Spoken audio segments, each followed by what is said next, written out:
कहानी की शुरुआत में हमें एक बहुत बड़े शहर को दिखाया जाता है जो पूरी तरह से रेगिस्तान में बदल चुका है। दरअसल आज से 10 साल पहले एक बहुत बड़ी सोलर फ्लेयर आई थी जिसने ओजोन लेयर को पूरी तरह से तबाह कर दिया। ओजोन लेयर तबाह होने के बाद जमीन बंजर हो गई, जिस वजह से इंसानों की एक बहुत बड़ी आबादी मर गई और कुछ ही इंसान अर्थ पर बचे हुए हैं जो किसी भी तरह से अपने आप को जिंदा रखना चाहते हैं। जमीन पर ज्यादातर ऐसे हिस्से हैं जहाँ पर इंसान नहीं रह सकता, यानी कि जमीन अब इंसानों के रहने लायक नहीं बची। जमीन पर हमेशा तूफान आते रहते हैं और इसी तूफान में हमें एक आदमी को दिखाया जाता है जिसका नाम फिंच है, जिसने एक सूट पहना होता है। ये सूट सूरज से निकलने वाली यूवी रेज यानी कि अल्ट्रा वायलेट रेज से बचाने के लिए होता है, क्योंकि जमीन पर हर जगह अल्ट्रा वायलेट रेज फैल चुकी है जो इंसानों के लिए बहुत खतरनाक है। दरअसल फिंच यहाँ पर खाना ढूंढ रहा है। वो एक जगह पर जाता है जहाँ उसे डॉग का खाना मिलता है। फिंच वापस उस जगह आ जाता है जहाँ पर वो रहता है। दरअसल ये एक लैब है जहाँ पहले कभी वो काम किया करता था। फिंच यहाँ पर अपने एक रोबोट और अपने डॉग के साथ रहता है। फिंच अपने डॉग से बहुत प्यार करता है। हमेशा उसे इस बात की टेंशन होती है कि अगर उसे कुछ हो गया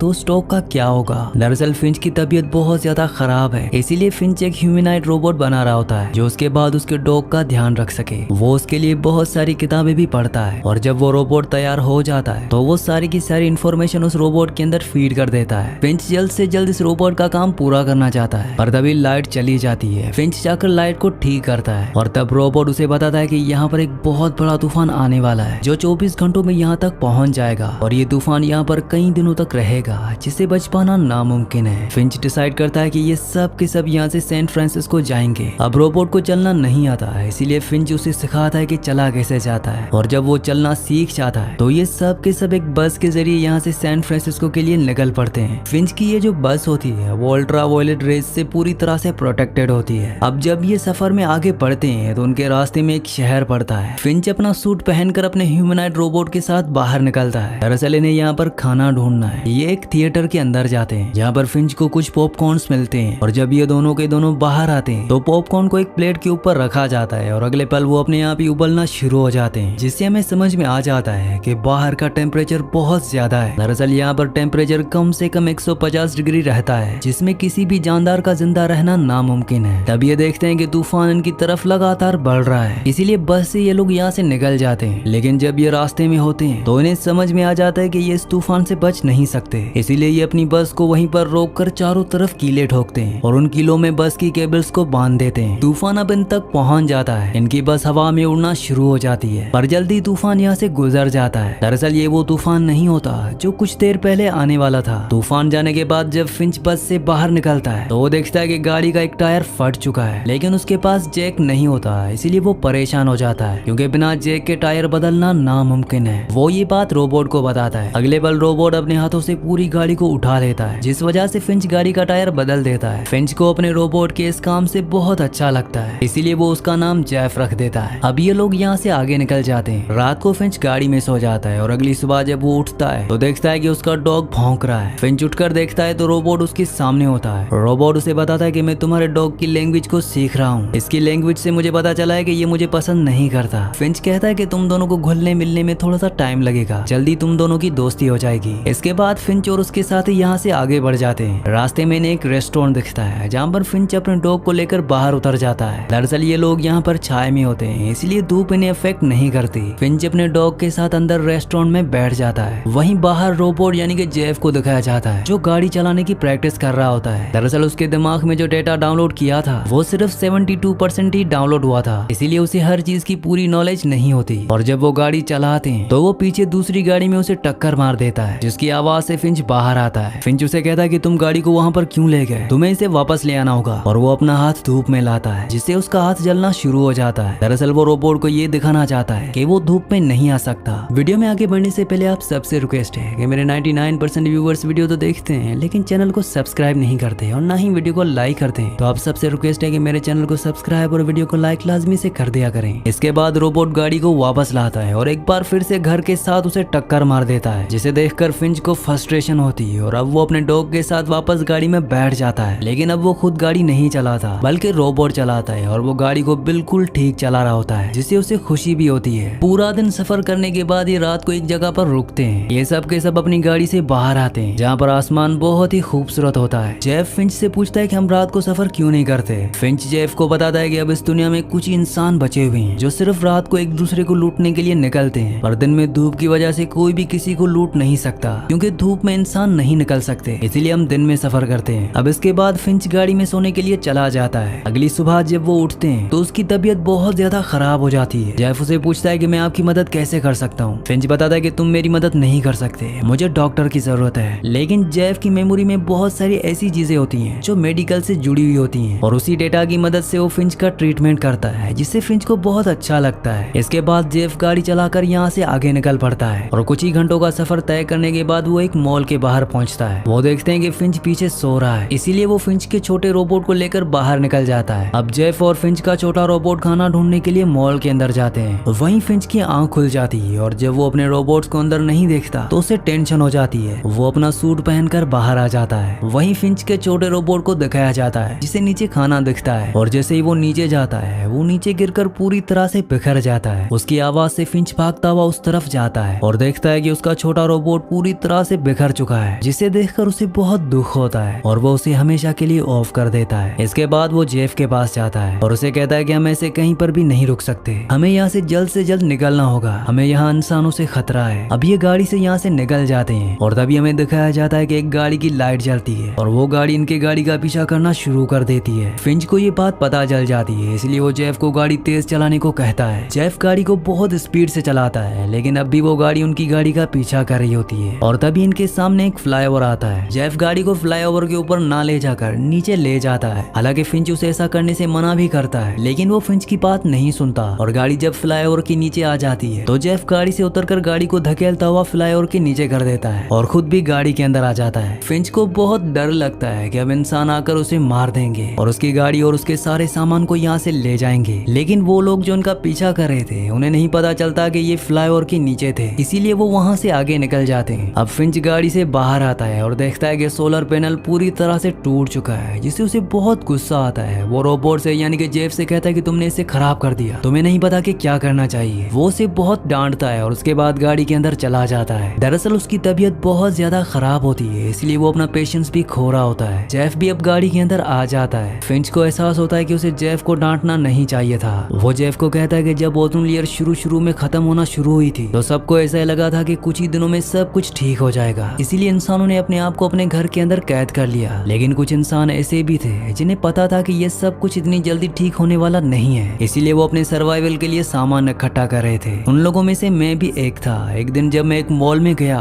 तो वहाँ पर एक बच्ची थी जो अपने सामान को इकट्ठा कर रही थी। उसके साथ उसकी मॉम भी थी। उसकी मॉम ने अपनी बेटी को गन दी थी और कहा था कि कोई भी इंसान तुम्हारे सामने आने की कोशिश करे तो उसे शूट कर देना। हालांकि मैं उनकी मदद करना चाहता था, लेकिन गन की वजह से मैं सामने नहीं गया, और कुछ ही देर बाद वहाँ पर दूसरे लोग आ गए और उन्होंने उस बच्ची को और उसकी मॉम को मार दिया। उन लोगों के जाने के बाद मैं उस बच्ची के पास गया तो मैंने देखा कि उसका बैग हिल रहा है, और अगले पल उसके बैग के अंदर से डॉग निकला जो आज भी मेरे पास है। हालांकि मैं उस बच्ची को और उसकी मॉम को नहीं बचा पाया, लेकिन अब मैं इस डॉग को बचाना चाहता हूँ, इसीलिए मैंने तुम्हें बनाया था। अब ये रात यहीं पर गुजारते हैं, और अगली सुबह जब फिंच सो रहा होता है तो जेफ गाड़ी को लेकर सैन फ्रांसिस्को की तरफ निकल पड़ता है। वो उन पोस्ट कार्ड्स को भी देखता है जो हमेशा फिंच अपने पास रखता है। फिंच ने जेफ को बताया था कि पोस्ट कार्ड्स उसके अंकल ने दिए हैं, और जब जेफ पोस्ट कार्ड्स के पीछे पड़ता है तो उसे पता चलता है कि ये पोस्ट कार्ड्स उसके डैड ने उसे दिए थे। अब वो गाड़ी चला ही रहा होता है कि तभी एक तितली गाड़ी के फ्रंट ग्लास से टकरा जाती है, जिसे देखकर जेफ हैरान हो जाता है। वो फिंच को उठाता है। फिंच जब उस तितली को देखता है तो उसे बहुत खुशी होती है। वो समझ जाता है कि बाहर का मौसम अब पहले से बदल चुका है। वो अपना हाथ बाहर धूप में निकालता है, लेकिन इस बार उसका हाथ नहीं जलता,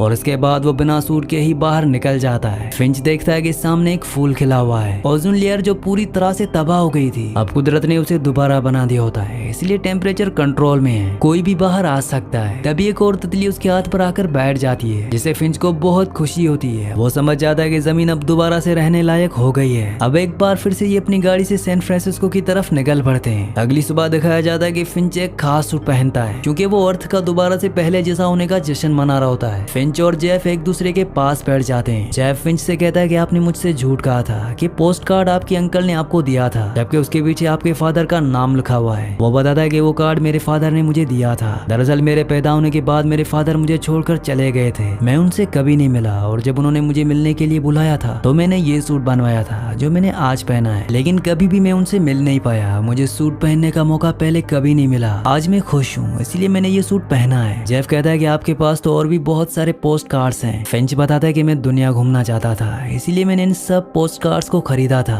लेकिन मैं कभी भी ऐसा नहीं कर पाया। मेरा सपना कभी भी पूरा नहीं हुआ। सैन फ्रांसिस्को में जो ब्रिज है, जब उसके ऊपर खड़ा होकर लोग दुनिया देखते हैं तो उन्हें बहुत अच्छा लगता है। जेफ कहता है कि हम भी वहां तक जरूर जाएंगे, हम भी उस ब्रिज से देखेंगे। फिंच कहता है कि मैं नहीं जा सकता, मेरी तबीयत बहुत ज्यादा खराब है, पर तुम मुझसे वादा करो कि मेरे मरने के बाद तुम मेरे डॉग का ध्यान रखोगे। जेफ कहता है कि मैं वादा करता हूँ। इसके बाद वो जेफ को डॉग के साथ खेलने को कहता है। जेफ जब बॉल फेंकता है तो डॉग बार बार बॉल को जेफ के पास नहीं बल्कि फिंच के पास लाता है। फिंच जेफ से कहता है कि जल्दी ये तुम्हारे साथ खेलना शुरू कर देगा, और अब फिंच की तबीयत बहुत ज्यादा खराब हो जाती है। जेफ फिंच को बस की तरफ ले जाने लगता है। फिंच जेफ को गले से लगा लेता है और कहता है कि मैं तुम्हारा शुक्रिया अदा कभी नहीं कर सकता, मुझे माफ कर दो, मुझे माफ कर दो कि मैंने तुम्हें एक मशीन समझा, लेकिन तुम इंसानों से भी बेहतर हो। फिंच गाड़ी के अंदर चला जाता है और उसके साथ उसका डॉग भी। ये दोनों एक दूसरे को बहुत प्यार करते हैं। वहीं जेफ को दिखाया जाता है जो बाहर गाड़ी का सारा सामान इकट्ठा करता है, पर उसी रात को फिंच की मौत हो जाती है। इससे जेफ को बहुत दुख होता है। वो उसकी बॉडी को जलाकर अगली सुबह फिंच के डॉग के साथ खेलना शुरू करता है। फिंच का डॉग अभी भी उसके साथ खेल रहा होता है, यानी कि अब इन दोनों की भी दोस्ती हो चुकी है। जेफ डॉग को खाना भी खिलाता है जैसा कि फिंच ने उसे समझाया था, और उसके बाद ये दोनों के दोनों यहाँ से सैन फ्रांसिस्को के लिए निकल पड़ते हैं। रास्ते में हमें दिखाया जाता है कि दुनिया पूरी तरह से बदल चुकी है, चारों तरफ हरियाली है, यानी कि जमीन पर अब जिंदगी दोबारा लौट आई है। ये दोनों के दोनों सैन फ्रांसिस्को के गोल्डन ब्रिज पर पहुंच जाते हैं। जैसा कि फिंच ने कहा था कि इंसान वहां पर पहुंचकर जब दूर तक देखते हैं तो उन्हें बहुत अच्छा लगता है। जेफ भी ऐसा ही करता है। तभी वहां पर उसे एक नोट दिखता है जो एक जेनिफर नाम की लड़की का होता है, जिसने अपने बारे में लिखा होता है कि हम ठीक हैं, अगर कोई इस नोट को देखे तो हम तक जरूर आए। उसने अपना एड्रेस भी वहां पर लिखा होता है। जेफ डिसाइड करता है कि वो उनकी मदद जरूर करेगा, और जाने से पहले वो फिंच के पोस्ट कार्ड पर अपनी फिंच की और डॉग की फोटो बनाकर यहीं पर लगा देता है, और अब वो अपने डॉग के साथ उस तरफ निकल पड़ता है जहाँ पर वो लड़की है, ताकि वो उस लड़की की मदद कर सके। और इसी सीन के साथ इस मूवी का एंड हो जाता है। अगली कहानी आप किस मूवी पर सुनना चाहते हैं मुझे नीचे कमेंट्स में जरूर बताना, क्योंकि मैं आपकी कमेंट्स पढ़ता हूँ, और आपके प्यारे प्यारे कमेंट्स का बहुत बहुत शुक्रिया।